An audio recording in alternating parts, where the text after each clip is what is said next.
Hello everyone and welcome back to Filmi Duniya Hindi Urdu. The vertical self management centre एक dystopian jail है जिसका एक unique structure है। इसके 333 फ्लोर्स हैं जिनके सेंटर में एक होल है।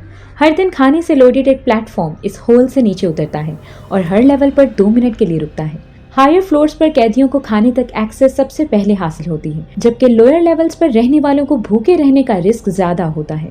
हर महीने के आखिर में कैदियों को रैंडमली न्यू फ्लोर्स असाइन कर दिए जाते हैं। एंटर होने से पहले हर कैदी से इंटरव्यू लिया जाता है और उन्हें एक प्राइवेट चीज लाने की इजाजत होती है। कहानी प्राइमरली पेरेम्पियन को फॉलो करती है, जो बाय मिस्टेक एक एक्सीडेंट में अपने उस वक्त के मंगेतर के बेटे की मौत की वजह बनने के बाद ग्रीफ में चली गई। इनिशियली उसे ज़ेमियातन के साथ लेवल 24 पर रखा गया है, जिसके साथ वो जेल के सोशल डायनामिक्स का सामना करती है।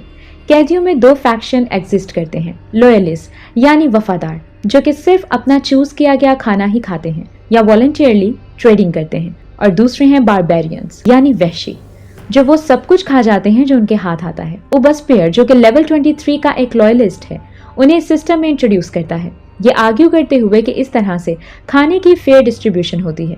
टेंशन में तेजी से इजाफा होता है जब हायर लेवल के कैदी दूसरों का खाना खा लेते हैं। एक वायलेंट कॉन्फ्लिक्ट शुरू हो जाता है, जिसके रिजल्ट में बहुत सी डेथ्स और इंजरीज हो जाती हैं। पेरेम्पियन और ओबस्पेयर अपने लेवल को डिफेंड करने और ऑर्डर को मेंटेन रखने के लिए लड़ते हैं। इस कयास के दौरान उन्हें द मास्टर, द मसीहा के बारे में पता चलता है, जो एक मिथिकल फिगर है जो अलेजिडली मेडिटेशन के जरिए 1 माह तक बगैर खाने के जिंदा रहा।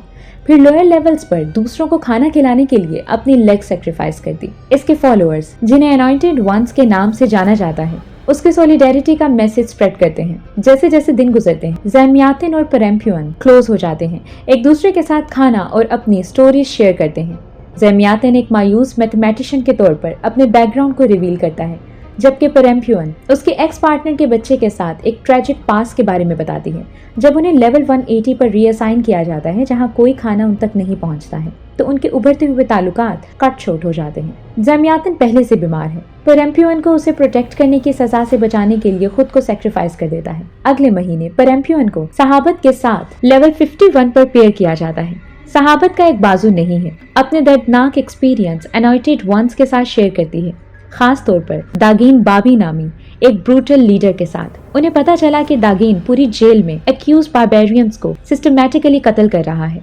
सहाबत ने अपना एस्केप प्लान रिवील किया, एक टॉक्सिक सब्सटेंस को कंज्यूम करने से फेक डेथ, इस उम्मीद में कि उन्हें फैसिलिटी से बाहर डिस्पोज कर दिया जाएगा। उसका ख्याल है कि किसी कैदी की तरफ से लाई गई ऑयल पेंटिंग इस मकसद को पूरा कर सकती है। ये मालूमात पेरेम्पियन के बाद की कार्रवाइयों के लिए अहम बन जाती है। जब दागीन और उसके फॉलोअर्स पहुंचते हैं तो सहाबत को कत्ल कर दिया जाता है और पेरेम्पियन ट्रॉमेटाइज्ड हो जाती है और उसका एक बाजू काट दिया जाता है। अगले महीने में पेरेम्पियन लेवल 72 पर एक न्यू सेलमेट ट्रिमगासी के साथ जागती है, जिसकी पर्सनल आइटम एक नाइफ है। उसे वो पेंटिंग मिल जाती है जिसकी उसे फरार होने के लिए जरूरत है। दागीन बाबी की लीडरशिप में लॉयलिस्ट और पेरेम्पियन के बारबेरियंस के ग्रुप के दरमियान एक जबरदस्त जंग हुई। लड़ाई ब्रूटल और ब्लडी है, जिसमें सभी मर गए, लेकिन पेरेम्पियन और ट्रिमगासी जिंदा बच गए।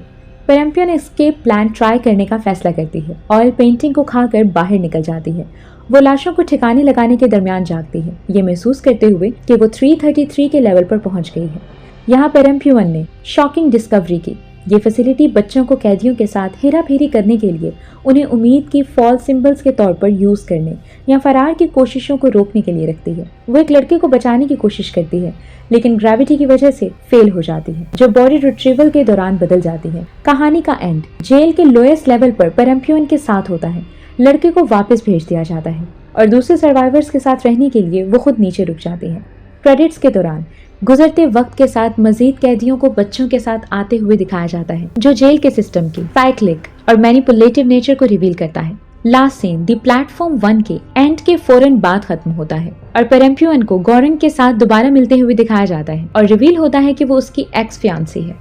और यहीं पर इस मूवी का एंड हो जाता है। इस फिल्म की IMDb पर रेटिंग है 5 आउट ऑफ 10, रोटन टोमेटोज पर 35% और कॉमन सेंस मीडिया पर 2 आउट ऑफ 5।